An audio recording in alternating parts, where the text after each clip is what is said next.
요한복음 2장 13절에서 25절입니다. 요한복음 3장, 요한복음 2장 13절에서 25절. 요한복음 2장 13절에서 25절. 제 성경이 신약성경 144쪽입니다. 다 찾으셨죠? 아멘. 우리 한 절씩 교독하겠습니다. 유대인의 유월절이 가까운지라 예수께서 예루살렘으로 올라가셨더니 성전 안에서 소와 양과 비둘기 파는 사람들과 돈 바꾸는 사람들이 앉아 있는 것을 보시고 노끈으로 채찍을 만드사 양이나 소를 다 성전에서 내쫓으시고 돈 바꾸는 사람들의 돈을 쏟으시며 상을 엎으시고 비둘기 파는 사람들에게 이르시되 이것을 여기서 가져가라. 내 아버지 집으로 장사하는 집을 만들지 말라 하시니 제자들이 성경 말씀에 주의 전을 사모하는 열심히 나를 삼키리라 한 것을 기억하더라.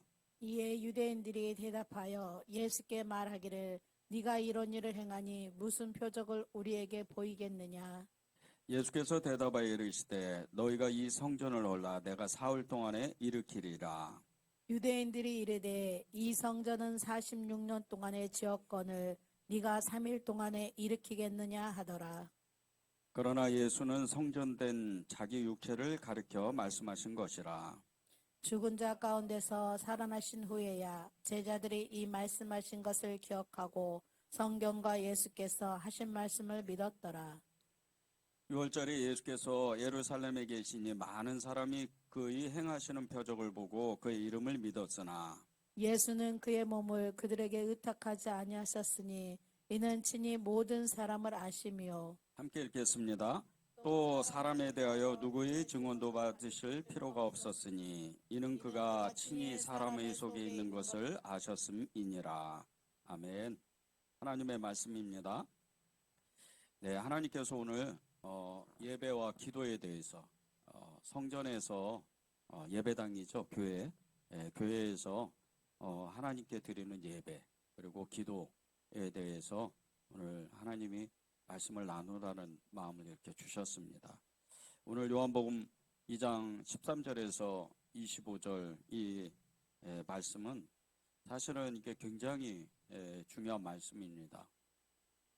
예수님이 공생애를 시작하시면서 첫 번째로 하신 일이 제자들을 부르시고 그리고 가나의 그 혼인잔치에서 물로 정말 포도주를 만드는 그런 놀라운 기적을 행하셨습니다.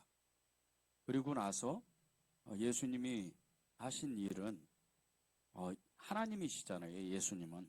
근데 예수님이 그리고 나서 하신 일이 유대인의 그 명절인 그 유월절이 다가오는 그 즈음에 예루살렘으로 일부러 올라가셔서 성전에 가서 하나님을 만나고 또 하나님께 예배드리시려고 그렇게 예루살렘으로 올라가신 겁니다. 하나님이신데 예수님이신데 그렇게 또 하나님께 예배를 드리러 가시는 거죠. 이것을 보면서 우리가 예배를 임하는 교회를 가는 그리고 예배당을 가는 그런 자세가 어떠해야 되는지 그것을 우리가 다시 한번 점검하고 그 예배가 얼마나 중요한지 그리고 또 기도가 얼마나 중요한지에 대해서 우리가 신앙생활하면서 믿음생활하면서 우리가 이렇게 나누면 좋겠다고 마음을 이렇게 주님이 주셨습니다. 사우디아라비아 이 정부가 2022년도 작년이죠. 7월에 발표한 이 네옴시티라는 이 미일의 도시. 이제 이것이 진행되면 불과 몇 년 안에 이런 엄청난 도시가 생기는데 이 사우디 북서부 해안에서부터 시작해서 내륙적으로 길이만 해도 170km나 되는 그리고 폭이 200m의 엄청난 크기의 이 유리벽으로 도시를 이렇게 만드는 프로젝트를 발표를 했습니다. 이게 재생도시죠. 재생도시를 만드는 거예요. 이 도시 안에는 그 고속열차가 이 가운데로 이렇게 통과하게 되는데 그 170km를 불과 끝에서 끝 200m까지 끝을 운행하는데 20분이면 닿는다고 하더라고요. 그럴 정도로 엄청난 도시 이 건설을 이 계획을 발표를 했는데 참 이 도시 안에는 만약에 완성만 된다면 정말 자급자족하는 그런 도시예요.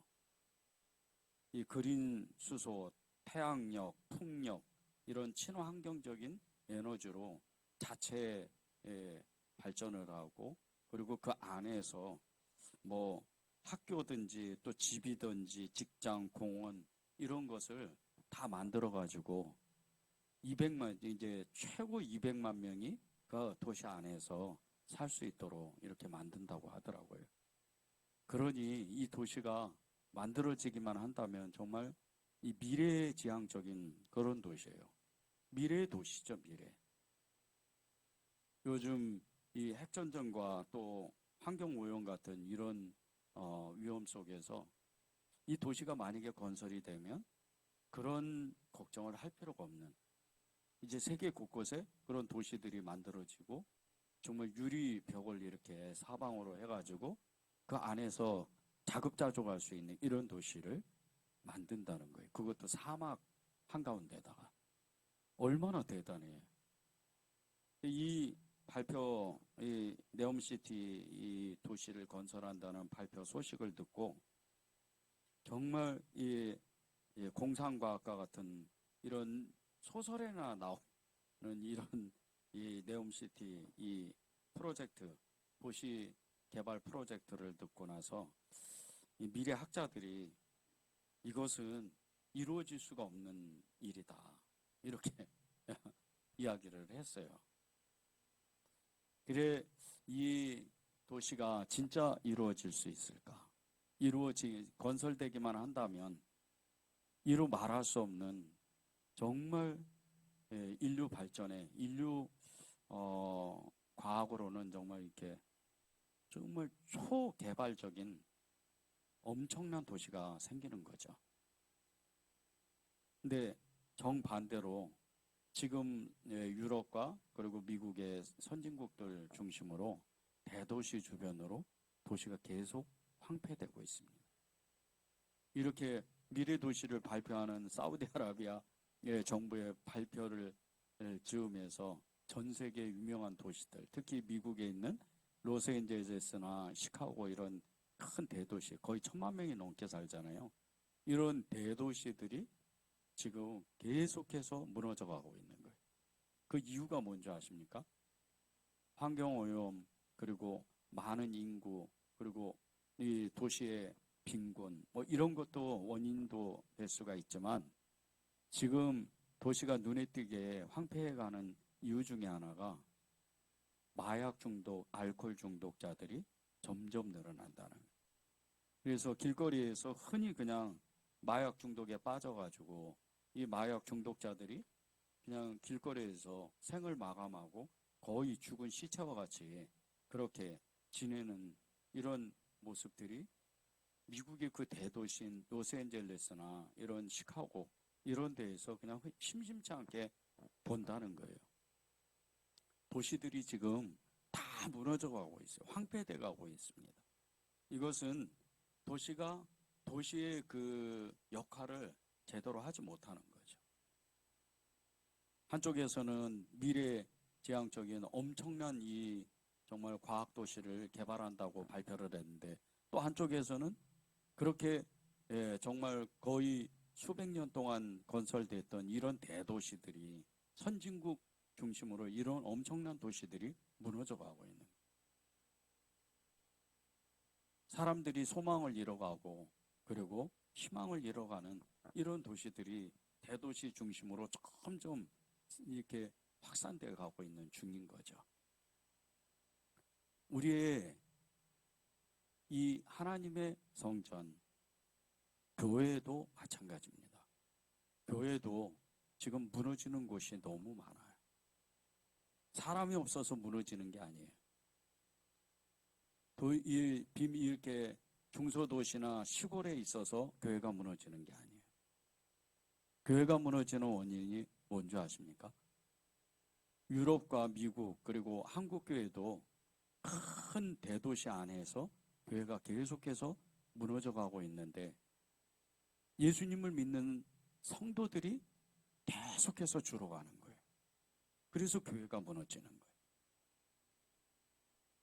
그렇게 엄청난 부흥의 정말 그 경험들을 우리가 체험했는데도 불구하고 지금은 교회가 사람들이 계속해서 숫자가 줄어가요. 성도들이 계속해서 세상으로 떠나고 그리고 예수 믿지 않는 사람들이 점점 많아지는 세상 가운데 교회가 견디지를 못하는 거예요. 그런 가운데 우리가 지금 이 한국 교회가 또 유럽 교회가 미국 교회가 지금 지역 교회가 도시 안에 있는 교회들이 그렇게 계속해서 이 도시 속에 있는 교회들이 무너져 가고 있는 겁니다. 왜 그럴까요? 왜 이렇게 그 하나님의 교회들이 왜 이렇게 무너져 가고 있을까요? 그 많은 원인들 중에 오늘 말씀과 같이 교회가 교회답지 못한 거예요. 하나님의 성전이 성전답지가 못하는 거예요. 예수님이 유대인의 명절인 이 유월절을 맞아서 예루살렘을 일부러 올라가세요. 근데 그 거리가 좀 이렇게 가까운 거리가 아니고 먼 거리예요. 그래서 주님이 일부러 가시는 거예요. 근데 가시는 이유는 한 가지입니다. 하나님께 예배를 드리기 위해서 예수님께서 예루살렘 성전으로 올라가시는 거예요. 예루살렘으로 가시는 거예요. 예배 드리기 위해서 예수님은 지금 가시는 거예요. 제자들과 함께. 우리가 이것이 얼마나 중요한 줄 알아야 돼요. 예수님은 하나님이시잖아요. 예수님은 당신이 예배를 받으셔야 되는 분이세요. 그분이세요. 그런데 지금 하나님 아버지께 예배를 드리러 가시는 거예요. 13절을 보세요. 유대인의 유월절이 가까운지라 예수께서 예루살렘으로 올라가셨더니 유월절이 가까워서 유대인의 명절이 3대 이 절기가 있잖아요. 그 중에 하나가 유월절입니다. 이 유월절을 지키기 위해서 유월절날 저기 지중해 있는 디아스포라 유대인들을 중심과 그리고 예루살렘에 사는 이스라엘 전역에 사는 사람들이 예루살렘 성전으로 모이기 시작을 하는 거예요. 예수님도 거기에 따라서 8살 때도 가셨고 그 어렸을 때 세례받기 위해서 부모의 품에 안겨서 가셨잖아요. 12살 때도 가셨잖아요. 12살 때는 아예 거기서 하룻밤을 또 며칠 밤을 이렇게 지냈잖아요. 하나님의 말씀을 나누고 하나님께 예배드리고 그러기 위해서 예수님은 계속해서 성전에 올라가시는 거예요. 성전에 가시는 거예요. 이것이 예수님의 모습입니다. 우리가 예배에 나올 때 하나님의 성전을 정말 사랑하지 않고는 예배에 올 수가 없어요. 하나님의 교회를 사랑하지 않고는 예배에 나올 수가 없는 거예요. 이 마음이 우리 안에 새로워져야 돼요. 늘 주일이라고 나오는 게 아닙니다. 늘 예배가 있어서 그 시간에 맞춰서 나오는 게 아니에요. 주일을 위해서 일주일을 사는 거예요. 하나님은 영이시니 신령과 진정으로 예배드릴지니라. 일주일 동안 성령님과 함께 하나님을 예배하고 하나님과 친밀한 교제를 나누다가 주일날 예배에 나오니까 다른 거예요. 마음이 떨리고 경건한 자세로 하나님을 예배하는데 하나님의 하나님의 얼굴을 보기 위해서 주님을 만나기 위해서 그분께 집중하는 거예요. 찬양이 뜨겁죠. 말씀이 새로워지죠.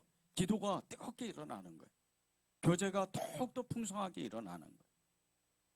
그리스도의 그 믿음과 그리스도의 사랑과 그리스도의 그 임재가 가득 차고 넘치는 거예요. 그게 진정한 예배입니다. 주일날 오전 11시에 1시간 예배 드려서 물론 그것도 예배입니다. 그러나 진정한 예배, 하나님은 영이시니 신령과 진정으로 예배 드릴지니라. 요한복음 4장에 보면 이 사마리아 여인을 만났을 때 주님께 이 사마리아 여인이 물어본 게 있어요. 저희는 사마리아 사람들이라 사마리아에서 예배를 드리는데 이방 제사죠. 그런데 당신들 유대인들은 예루살렘에 올라가서 예배를 드린다는 것을 저희가 알고 있습니다. 그렇게 질문을 했을 때 예수님께서 그 여인에게, 사마리아 여인에게 대답을 하시는데 이렇게 대답을 하셔요. 신령과 진정으로 예배드릴 때가 온다. 지금이다. 그것이 어떤 예배입니까? 그것은 이제 하나님과 함께 24시간 늘 그분을 예배하고 그분과 함께 친밀한 관계를 누리고, 그리고 그 예배 가운데에서 공예배를 나오면, 진짜 이제 시간을 맞춰서 시간을 정해놓은 그 예배에 나오면 엄청난 부흥의 역사가 그 10년 가운데 부어지는 거예요. 이게 진정한 예배입니다. 주님이 13절에 말씀하신 것처럼 정말 6월절이 가까워서 예루살렘을 올라가는 그 마음이, 주님의 그 마음이 어떠했겠어요? 여러분은 교회에 나오시면서 어떤 마음으로 교회를 나오시죠? 기대하는 마음, 주님을 만나고 싶고 주님과 그 친밀한 관계를 누리기 위해서 그런 기대하는 마음으로 교회를 나와야 돼요. 그래서 그분을 뜨겁게 만나고 살아계신 예수님을 내가 만나는 거예요. 그게 주님이 하고 싶어 하시는 거예요.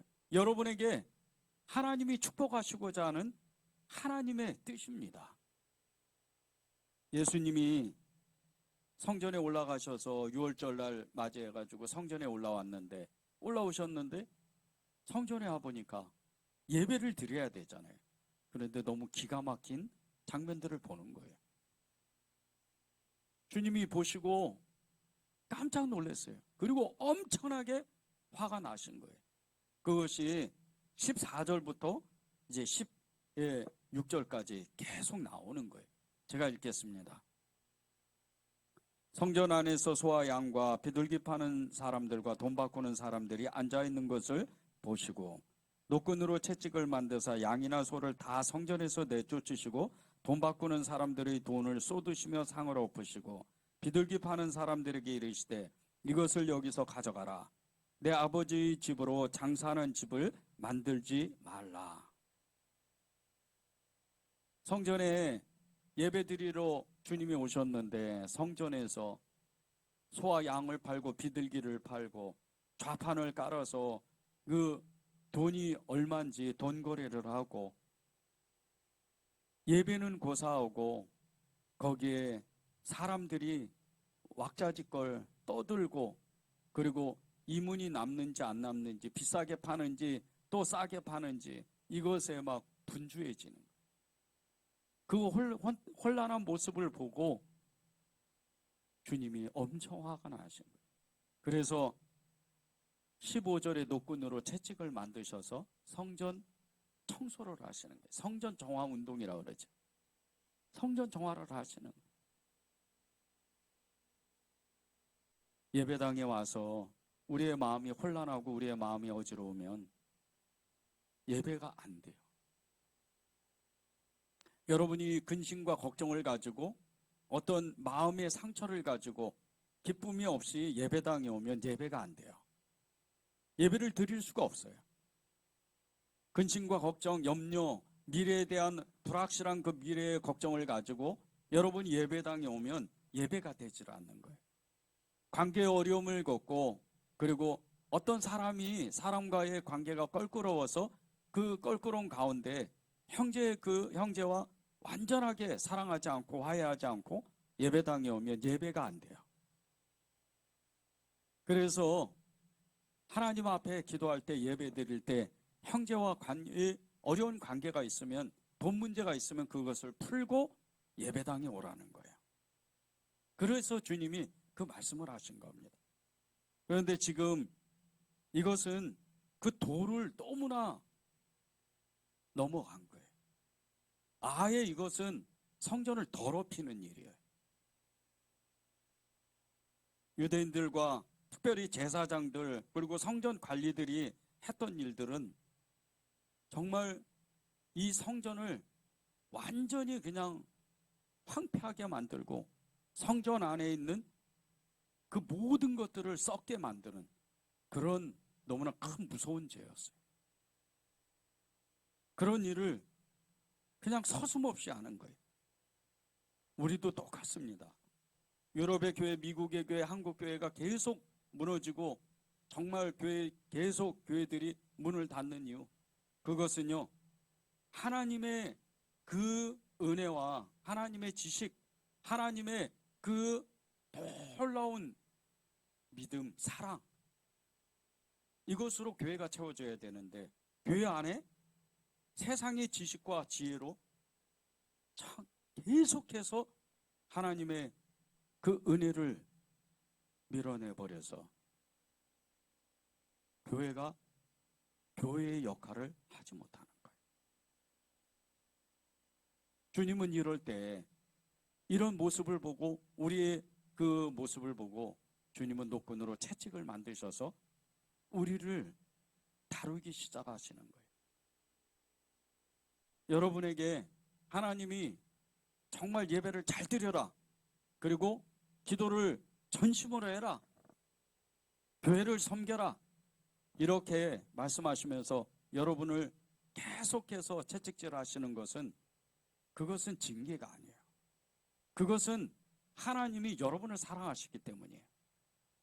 여러분이 진정으로 교회를 사랑하는 그 마음이 있으면 예배에 집중하게 되어 있습니다. 그리고 또 하나님 앞에 수고하고 애를 써야 돼요. 하나님은 여러분에게 하나님의 은혜와 지식 그리고 믿음, 그분의 사랑, 그것을 주고 싶어 하세요. 그런데 그것이 온전하게 내 것이 되려면 정말 하나님 앞에 전심을 다해야 돼. 그런데 이 유대인들과 그리고 성전의 관리들은 그렇게 안 살았다는 거예요. 이 성전 관리들이 누굽니까? 교회 직분자들이에요. 그래서 이 제사장들이 누구예요? 저와 같이 목회자들인 거예요. 이런 사람들이 주님 앞에 온전하게 하나님 앞에 서지 못한다면 그것은 성전이 더럽혀지기 시작을 하는 거예요. 여러분에게는 각각 하나님이 맡겨주신 직임이 있고 사명이 있어요. 그것을 주님 앞에서 전심으로 충성하고 또 전심으로 봉사하는 거예요. 그것이 하나님의 뜻입니다. 14절에서 16절에 보면요, 성전 안에서 소와 양과 비둘기 파는 사람들과 돈 바꾸는 사람들, 그리고 정말 성전에서 매매하는 이런 사람들에게 하나님은요 엄청 화가 나시는 거예요. 예수님은 그들을 징계하시고 그들에게 채찍을 가하시는 거예요. 빨리 다 너희 것을 가지고 세상 것을 가지고 성전에서 떠나라는 거예요. 주님이 이렇게 화가 나신 적이 몇 번 없으셨어요. 하나님 앞에 집중해야 돼요. 이 6월절이 어떤 명절입니까? 이스라엘의 대명절인 명절 중에 하나인 이 6월절은요 출애굽의 역사예요. 구원의 역사입니다. 죄를 용서받고 하나님이 우리를 얼마나 사랑하셨는지 죽음을 통과하게 만드신 그런 엄청난 의미가 담겨있는 절기잖아요. 이 6월절을 지키기 위해서 예수님이 친히 예루살렘 성전, 하나님의 성전으로 지금 들어오셨는데 정말 이 명절을 지키기 위해서 이 예루살렘 그 안에 있는 도성 안에 있는 사람들은 물론이거니와 이스라엘 전역에 있는 사람들, 아니 디아스포라 그 지중해에 있는 멀리는 수백 킬로에 떨어진 이런 사람들이 몇 달씩 걸어서 이 예루살렘 성전을 예배드리기 위해서 하나님을 만나기 위해서 지금 찾아오는데 이 성전, 하나님의 성전이, 예루살렘 성전이 너무나 심하게 부패했고 너무나 심하게 썩어 있는 거예요. 이곳에서 드리는 예배가 진정한 예배가 될 수가 없어요. 이곳에서 드리는 예배가 진짜 하나님이 예배를 드릴 수가 없는 거예요. 그러니까 하나님이 노끈으로 채찍을 만드셔서 그들에게 엄한 벌을 내리시는 거예요. 15절 16절을 보세요. 노끈으로 채찍을 만드사 양이나 소를 다 성전에서 내쫓으시고 돈 바꾸는 사람들의 돈을 쏟으시며 상을 엎으시고 비둘기 파는 사람들에게 이르시되 이것을 여기서 가져가라. 내 아버지의 집으로 장사하는 집을 만들지 말라. 내 아버지의 집으로 장사하는 집을 만들지 말라.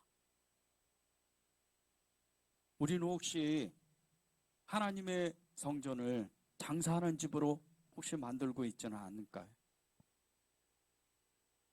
우리의 생각, 마음, 예배 드리는 것도 내가 생각하는 예배와 하나님이 생각하는 예배가 전혀 다릅니다. 진짜 예배는요, 하나님은 영이시니 신령과 진정으로 예배 드릴지니라. 예배하는 자가 영과 진리로 예배를 드린다 그랬어요. 영과 진리로 예배 드린다. 일단 성령님이 여러분을 붙잡아 주셔야 돼요. 여러분에게 성령님으로 충만케 돼야 돼요. 성령이 충만한데 어떻게 우리가 하나님을 집중하지 않을 수가 있어요? 성령으로 충만한데 어떻게 주님을 우리가 사모하지 않을 수가 있어요? 하나님의 영이 우리를 붙잡아 주셨는데, 하나님의 영이 우리와 함께 하시는데 어떻게 하나님을 못 만나요? 있을 수 없는 일이잖아요. 하나님을 예배 때마다 만나야 돼요. 하나님을 예배 때마다 우리는 뜨겁게 만나야 돼요. 왜? 우리 안에는 우리와 함께 계시는 분은 성령님이시기 때문이에요. 그런데 성령님이 함께 계시는데도 예수님을 못 만나요. 이런 사람이 많아요. 영과 진리로 예배드려야 되는데 그 영과 진리로 예배드린다는 말씀이 내 안에서 능력이 되지가 않아요. 실제가 되지가 않아요. 하나님의 성령이 충만하다면 예배당에 와서 장사하는 집으로 만들지를 못해요. 오히려 정말 내 정성껏 다해서 하나님을 예배하게 되는 거예요. 소와 양이나 비둘기 그리고 성전에서 매매하는 이 행위들이 어떤 행위예요? 예배를 위한 행위란 말이에요. 하나님께 정성을 다해서 예물을 드리는 거예요. 소와 양 그리고 비둘기 이런 것이요, 그냥 길거리에서 사는 게 아니, 시장 가서 사는 게 아닙니다. 최상급의 소를 사고 양을 사고 비둘기를 사서 하나님께 정성껏 드리는 거예요. 자기의 형편에 따라서 소를 살 수 있는 능력이 세고 재산이 있으면 소를 사는 거고, 양을 살 수 있는 능력이 있고 재산이 있으면 양을 사는 거고, 가난하고 돈이 없는 사람은, 또 돈이 정말 얼마 없는 사람은 비둘기를 사서 하나님께 드리는 거예요. 그런데 그냥 사는 게 아니에요. 최선을 다하는 거예요. 여기에는 뭐가 있는 줄 아십니까? 성령의 감동과 성령의 충만하심과 그 가운데 내 마음이 동의가 되어 있는 거예요. 내 마음을 다 하는 거예요. 마음을 다하고 뜻을 다하고 성품을 다하고 목숨을 다하여 하나님을 사랑하는 거예요. 그 사랑하는 마음으로 전심을 다해서 예물을 드리는 거예요. 이것이 소를 사고 양을 사고 비둘기를 사고 매매하는 것입니다. 그런데 그렇지가 못하는 거예요. 예수님이 왜 노끈으로 채찍을 만드셔서 이 성전을 완전히 뒤엎으신 줄 아세요? 그 좌판을 다 뒤엎으신 줄 아십니까? 그 이유는 너무나 정확했어요. 성전에서 있던 제사장들 그리고 성전의 관리들이 이 장사하는 사람들과 밀거래를 하는 거예요. 돈을 받고 뇌물을 받고 그것을 허락해 주는 거예요. 처음에는 그렇지가 않았어요. 처음에는 너무나 먼 거리에서 저기 저 단이나 그리고 에스다롤 이런 끝에 가서 정말 이 예루살렘 성전까지 올라오라니까 양을 끌고 오는데 최상급이 되지가 않아요. 다 양이 또 상하니까, 소가 상하니까 비둘기가 상하니까 마음으로 돈을 가져와서 마음으로 그 최상급의 그 비둘기를 사고 양을 사고 소를 사서 하나님께 드리는 거예요. 그런데 보세요. 하나님께 드리는데 처음에는 이 장사하는 사람들이 얼마나 정말 겸손한 마음으로 그 좋은 비둘기와 양과 소를 팔았겠어요. 그런데 하나, 두 개, 세 개, 여러 시간 동안 정말 이렇게 수년이 지나가도록 이 매매 장사를 하다 보니까 욕심이 생기는 거예요. 그래서 더 많은 뇌물을 제사장과 성경 관리들에게 주고 그렇게 정말 부실한 이런 비둘기나 양이나 소를 파는 거예요. 그걸 알면서도 이 양이 아니면 소가 아니면 비둘기가 아니면 하나님께 제사할 수 없으니까 그것을 그 사람들이 비싼 돈에 사서 하나님께 드리는 거예요. 그래서 그 모습을 보고 예수님께서 화가 나신 거예요. 지난 9월 달에 성남 지방에 부흥회를 이렇게 3일 동안 진행을 했는데 강사 목사님이 그런 이야기를 하셨어요. 말씀 중에 성전에서 짐승을 잡는 양과 소와 비둘기를 잡는 사람이 누군가? 제사장들이 아닙니다. 제사장들이 아니에요. 우리는 이 대제사장들이 그것을 잡는다고 생각을 해요. 그런데 아니에요. 그것을 먼저 사고 제사장들에게 맡기면 그 짐승들을 잡는 사람들이 있어요. 이 레위 사람들이 그것을 잡는 거예요. 물론 그 사람들도 제사장들이죠. 순서가 있는 거예요. 순서가. 다 자기의 직분이 있다는 거예요. 여러분들이 정말 직접 그 비둘기나 양이나 소나 이런 짐승들을 잡아서 하나님 앞에 드리면 여러분들의 그 손에는, 여러분들의 몸에는 그 짐승들의 피가 그대로 묻어나는 거예요. 그런데 그 일을 대신해 주는 사람이 있다는 거예요.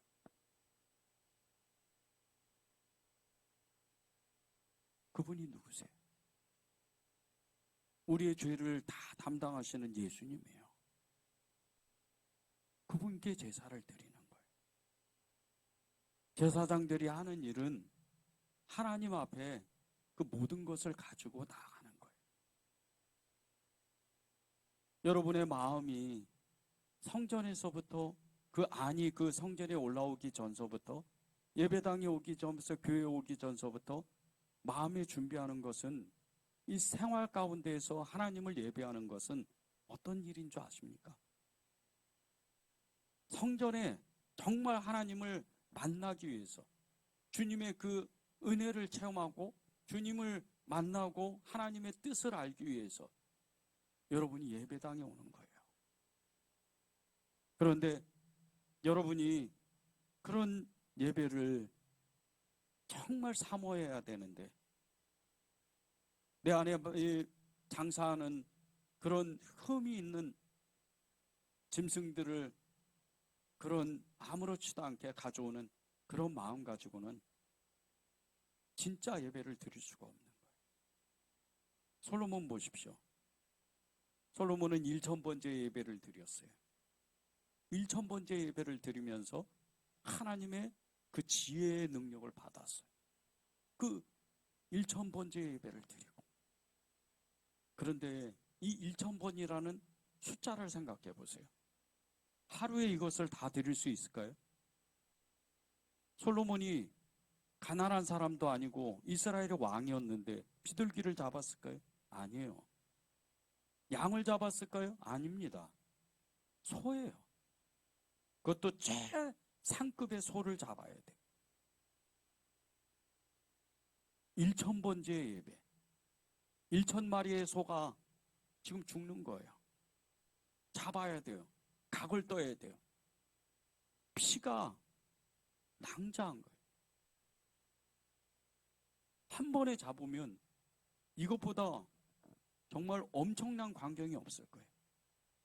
근데 하루에 예배를 못 드려요. 그러면 우리가 쉽게 생각해서 하루에 한 번 예배를 드린다고 생각해 보세요. 1년 365일 계산해서 3년 가까이가 걸리는 거예요. 매 소를 잡는 거예요. 그러면 그것도 버거우면 일주일에 2번만 예배를 드려도, 이틀에 한 번만 예배를 드려도 6년 정도가 5년이 넘게 걸리는 거예요. 만약에 일주일에 한 번 예배를 드렸다면 10년 더 걸릴걸요? 이런 오랜 시간 동안 이 솔로몬이 아주 단기간으로 몇 달 동안 예배를 드렸다고 해도, 쳐도 3개월 동안 예배를 드렸다 쳐도 이 솔로몬이 1,000번째 예배를 드리면서 어떤 마음으로 하나님을 예배 드렸겠어요? 그렇게 주의 음성을 예배당에 와서, 교회에 와서 그렇게 하나님의 성전에서 직접 주님을 만나고 주님의 음성을 듣고 주님의 그 축복을, 지혜의 능력을 받았던 이 솔로몬이 어떤 예배를 드렸겠어요? 솔로몬은요, 그 마음 자세가 틀린 거예요. 이루 말할 수 없습니다. 늘 24시간 그 예배뿐 아니고 예수님을 초집중해야 돼요. 하나님을 초집중해야 돼요. 자기 마음이 혹시나가 하나님 앞에 온전하지 않을까? 늘 하나님께 기도하고 회개하고 하나님을 의식하면서 행동해야 돼요. 말하는 거, 그리고 먹는 거, 자는 거, 사람 만나는 거, 이런 것을 조심해야 돼요. 그래야 하나님을 만날 수 있는 거예요. 그래야 하나님이 이 솔로몬에게 복을 주실 수가 있는 거예요. 지혜의 능력을 주실 수가 있는 거예요. 신명기 22장 11절에 이런 말씀이 있어요. 양털과 배실로 섞어 짠 것을 잊지 말지니라. 양털과 배실로 섞어 짠 그 옷을 입지 말라는 거예요. 섞지 말라는 거죠. 여러분의 마음 가운데 예배 드리면서 두 마음을 품으면 안 돼요. 그건 예배가 아닙니다. 지금은 예배가 정말 너무나 안타깝게도 신령과 진정으로 예배 드리는 사람이 점점 적어지는 시대에 우리는 살고 있어요. 여러분은 그러면 안 됩니다. 여러분은 예배를 목숨을 걸고 예배를 드려야 돼요. 정말 그분을 만나기 위해서 내가 마음을 다하고 뜻을 다하고 성품을 다하고 목숨을 다해서 두 마음을 품지 않고 오직 예수 그리스도, 나는 예수님뿐입니다, 예수님만 사랑합니다, 예수님만 집중합니다, 그 마음으로 예배를 드려야 돼요. 그래야 그 예배가 진짜 예배가 되는 거예요. 예배를 드리기 전에 아무리 힘든 일이 있어도요, 절대 낙심하면 안 됩니다. 마음이 염려가 되고 근심하고 좌절하면 안 돼요. 그럴지라도 예배당에 들어오는 순간, 교회에 들어오는 순간, 교회에 나오는 순간, 하나님, 주님, 제가 왔습니다. 접니다. 제가 왔습니다. 하나님의 자녀가 왔어요. 저를 만나 주셔야죠. 이런 마음으로 하나님 앞에 나와야 돼요. 예배 드리기 전에 다른 사람에게 상처받았던 그 마음으로 나오면 안 돼요. 비록 그런 마음이 있다 할지라도 예배당 의자에 앉으면 주님, 제가 너무나 마음이 상했어요. 제 마음을 치유하시고 회복하시고, 주님이 하나님은 영이시니 신령과 진정으로 예배드릴 수 있도록 제 마음을 예수님의 마음으로 채워주셔야죠. 예수님의 마음을 품으라고 주님이 말씀하셨잖아요. 그런 마음으로 예배를 드려야 돼요. 누가복음 12장 42절 41절 44절에 보면요, 이 가부의 진정한 예배에 대해서 이야기가 나와요. 수많은 사람들이, 수많은 부자들이 하나님 앞에 헌금하고 엄청난 그 재정을, 엄청난 돈을 그 헌금한 교회에다가 헌금을 하는데, 이 과부는 단 2렙돈이에요. 건장한 남자가 하루 품삯 그거 6분의 1밖에 안 되는, 너무나 볼품없는 돈이에요. 그런데 이 과부는 생활비 전부를 하나님 앞에 드려요. 그 자녀와 그 아들과 저녁에 그것을 먹고 내일이 불확실한 그런 이 2렙돈으로 하나님을 예배해요. 그래서 주님이 그의 믿음을, 그의 예배를, 그의 사랑을 받으시는 거예요. 이게 진정한 예배.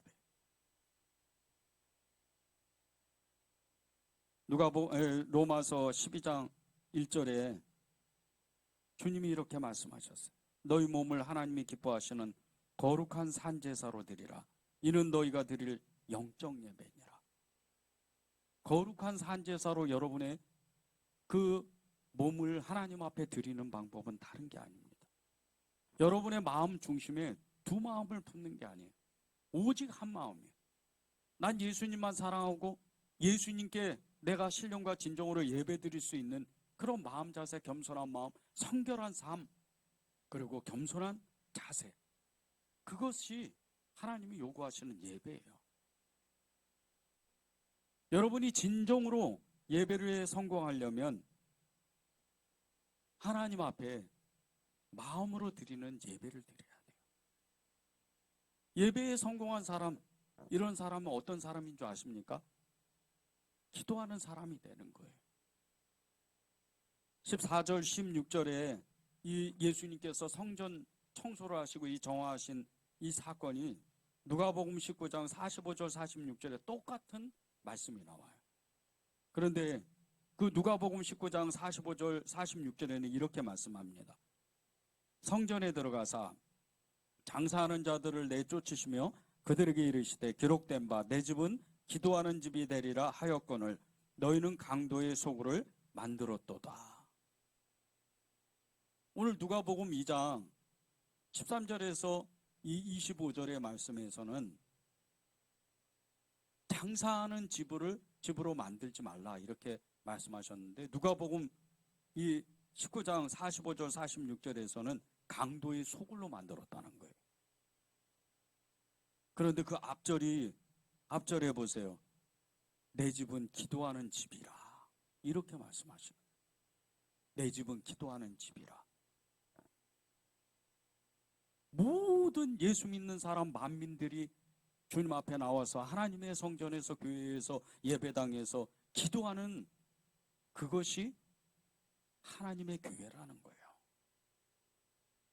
예배에 성공한 사람은요, 하나님의 뜻을 알기 위해서 반드시 기도하게 되어 있습니다. 너희는 먼저 그의 나라와 그의 의를 구하라. 그리하면 이 모든 것을 너에게 더하시리라. 먼저 하나님의 뜻, 하나님의 나라를 위해서 기도한다는 거예요. 예배에 성공한 사람, 하나님을 만난 사람이에요. 하나님을 뜨겁게 사랑하는 사람은 기도하는 사람이 된다는 거예요.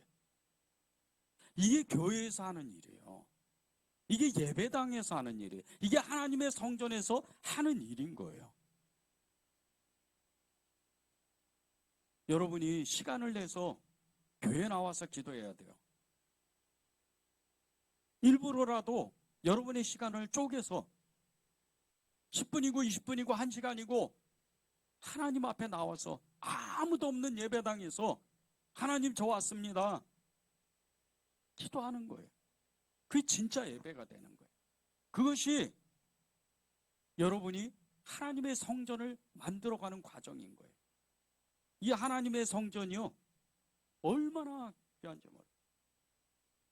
하나님의 성전에 나와서, 하나님의 교회에 나와서 예배당에 와서 기도하면 하나님은 언제나 당신이 그 응답 보따리를 붙잡고 그 응답 보따리를 풀어내시려고 기다리고 계세요. 여러분 혼자가 아니에요. 여러분이 기도하기로 작정하면, 예배당에 와서 기도하면 하늘의 문이 열려서 주의 천군 천사가 여러분을 응원하게 돼 있어요. 마음이 답답하세요? 하는 일마다 안 됩니까? 관계에 어려움을 겪고 있습니까? 하나님의 뜻을 알고 싶으세요? 예배당에 와서 기도하세요. 그러면 풀어지는 거예요. 그러면 응답 받는 거예요. 주님은요, 언제나 여러분을 기다리고 계세요. 언제나 그 자리에서 그 모습으로 주님이 여러분을 기다리고 계시는 거예요. 하나님께서요, 우리에게 이렇게 신령과 진정으로 예배를 드리는 사람으로 만드시는 이유가 있어요. 왜 그런 줄 아십니까? 우리의 이 예배당, 우리의 교회, 하나님의 교회, 이것은요, 하나님의 성전은 우리가 보는 이 교회도 하나님의 성전이고 예배당이지만 여러분 안에도 하나님의 성전이 있기 때문에 그게 여러분의 마음입니다. 하나님의 성전이 여러분 마음 안에 또 있는 거예요. 내 마음을 다하고 뜻을 다하고 성품을 다하고 목숨을 다하여 하나님을 사랑하라. 주 너의 하나님을 사랑하라. 이것이 첫째 계명이라고 주님 말씀하셨어요.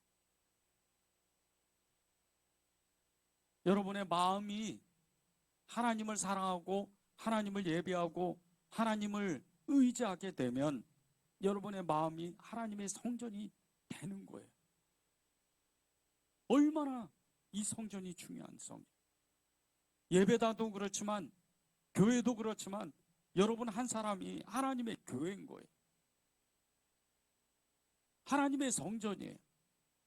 그 성전에 염려가 있고 근심이 있고 죄가 있고 두려움이 있고 세상 것이 있다면, 세상의 지식과 세상의 그 능력이 있다면, 세상의 지혜가 있다면 빨리 노끈으로 채찍을 만들어서 내 마음을 정화해야 돼요.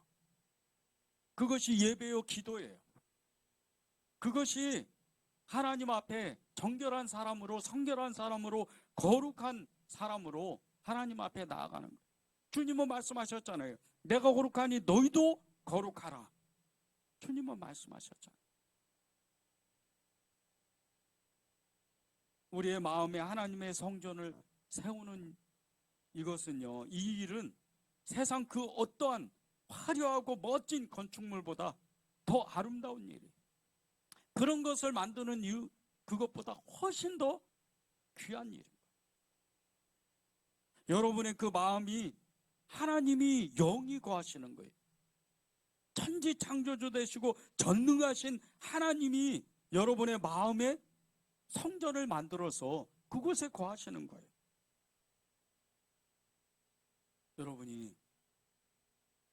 여러분의 그 마음의 성전을 새롭게 하고, 그리고 여러분이 섬기는 이 교회를 세우기 시작하면요, 그때부터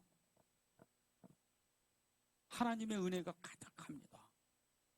하나님의 역사가 그때부터, 응답이 그때부터 일어나는 거예요. 그런데 마귀도 가만히 안 있어요. 마귀도 여러분이 성전을 세울 때마다, 여러분이 교회를 사랑하고 교회를 세울 때마다 마귀도 그것을 계속 무너뜨립니다. 예배의 은혜를 받고 왜 직장에 가서 집으로 돌아가서 그 은혜를 다 쏟아요? 왜 그럽니까? 왜 믿음을 잃어버려요? 여러분이 하는 일이 아니에요. 마귀가 하는 일입니다. 내가 왜 예배에 뜨겁게 은혜를 받았는데 집에 가면 화가 나고 염려가 있고 근심이 있고 관계 어려움을 겪고 미래에 대한 이 불투명한 미래에 대해서 걱정 근심하는 그 일이 왜 생겨요? 마귀가 하는 일이에요. 말씀을 받았는데 마귀가 와서 그 말씀이 결실을 내기 전에 쪼아먹는 거예요. 계속 공격해야 되는 거예요. 이것을 알아야 돼요. 17절 보세요. 제자들이 성경 말씀에 주의 전을 사모하는 열심이 나를 삼키리라 한 것을 기억하더라. 이 말씀이요, 시편 69편 9절을 인용한 말씀이에요. 그 시편 69편 9절에는 이렇게 되어 있어요. 세 번역으로 제가 읽겠습니다. 주님의 집에 쏟은 내 열정이 내 안에서 불처럼 타고 있습니다. 그러나 주님을 모욕하는 자들이 모욕이 나에게로 쏟아집니다. 예수님은요, 제자들은 나중에 알게 됐어요. 예수님은 이 성전 정화 운동을 벌이시고 성전 청소를 하시고 나서 불과 얼마 안 있다가 십자가에 올라가시는 거예요. 십자가의 죽음을 맞이하는 거예요. 성전을 깨끗이 하니까 마귀가 가만히 두시라. 귀신 들린 사람이요, 그 사람에게서 밖으로 나와서 물 없는 곳으로 다니다가 세월이 흘러서 시간이 지나서 다시 그 사람에게 와보니까 예수님이 그 안에 있고 하나님의 말씀 은혜가 가득 차고 넘쳐야 되는데 세상 것으로 가득 차고 있으니 두 마음을 품으니까 저보다 악한 귀신 7을 데리고 오는 거예요. 그래서 그 형편이 이전보다 나중 형편이 더 어려워지는, 더 악해지는. 성전에요, 성전을 청소하고 성전을 우리가 새롭게 할 때 항상 그 은혜를 잊어버리지 않도록 하나님 앞에 무너져가는, 계속해서 무너지려고 하는 내 이 마음의 성전과 교회를 지킬 줄 알아야 돼요. 19절에서 22절을 보십시오. 예수께서 대답하여 이르시되 너희가 이 성전을 헐라 내가 사흘 동안에 일으키리라. 유대인들이 이르되 이 성전은 46년 동안에 지었거늘 내가 3일 동안에 일으키겠느냐 하더라. 그런즉 예수는 성전된 자기 육체를 가리켜 말씀하신 것이라. 죽은 자 가운데에서 살아나신 후에야 제자들이 이 말씀하신 것을 기억하고 성경과 예수께서 하신 말씀을 믿었더라. 예수님이 십자가에서 죽으시고 사흘 만에 살아나죠. 3일 만에 살아나셔서 하나님의 성전을 일으키신다는 거예요. 당신 스스로가 성전이신 것을 말씀하시는 거예요. 여러분의 마음을 지키지 않고 여러분의 그 섬기는 교회를 지키지 않는 것은 성전을 무너뜨리는 거예요. 주님은 너희가 46년 동안 헤롯이 중심이 돼서 46년 동안 지었던 이 예루살렘 성전이 정말 돌 위에 돌 하나도 남기지 않고 완전히 다 무너질 때가 올 텐데, 그러나 정말 하나님은 그 영이시니 신령과 진정으로 예배드릴지니라. 진짜 성전을 알고 나면, 여러분의 마음을 지킬 줄 알고 여러분의 교회를 사랑하고 그 교회를 지킬 줄 알면 반드시 회복된다는 거예요. 반드시 일어난다는 거예요. 여러분이 왜 예수님이 죽었다가 살아나신 것처럼 여러분의 믿음을 새롭게 해야 되는 줄 아세요? 더러웠던 내 마음을 새롭게 하나님 앞에 정말 드리기를 결단하고 날마다 그 마음에 더러운 죄들을 씻고 세상 것을 버려버리고 배설물로 여기고 바울의 고백과 같이 날마다 새로운 마음으로 하나님 앞에 겸손한 마음으로 나와야 되는 줄 아십니까?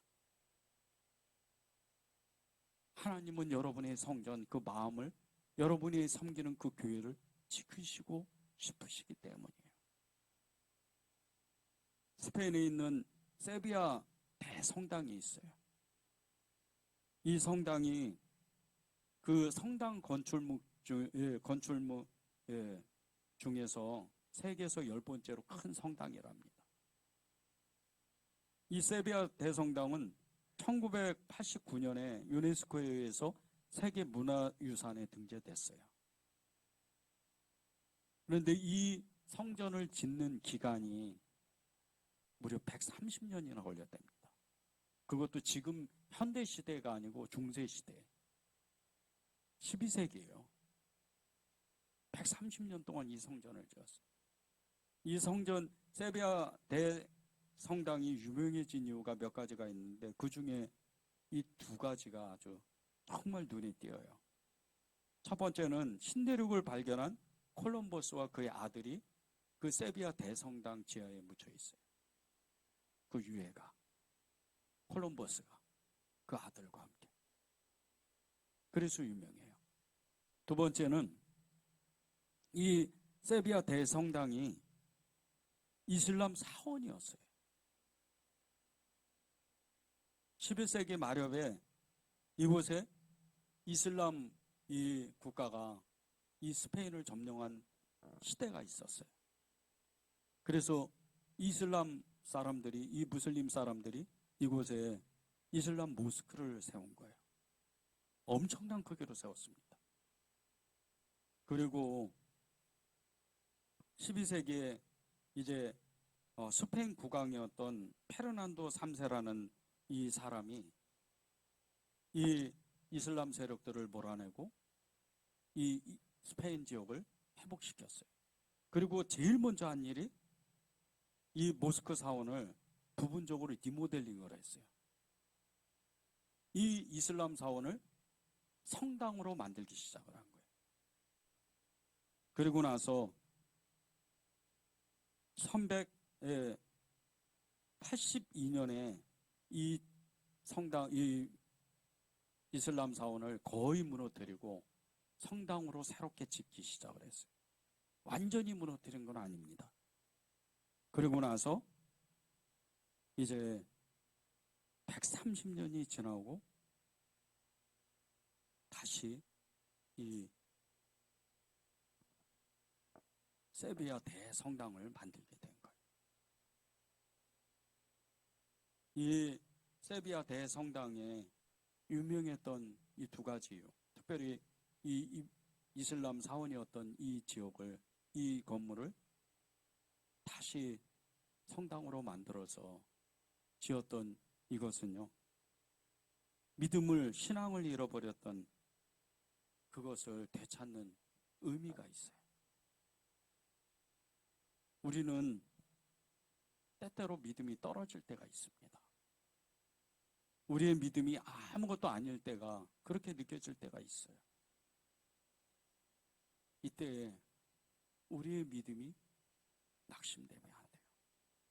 우리의 믿음이 떨어지면 안 돼요. 이럴 때일수록 좌절하지 말고 다시 한번 힘을 내서 우리의 마음의 성전과 그리고 우리가 섬기는 교회를 다시 세우는 거예요.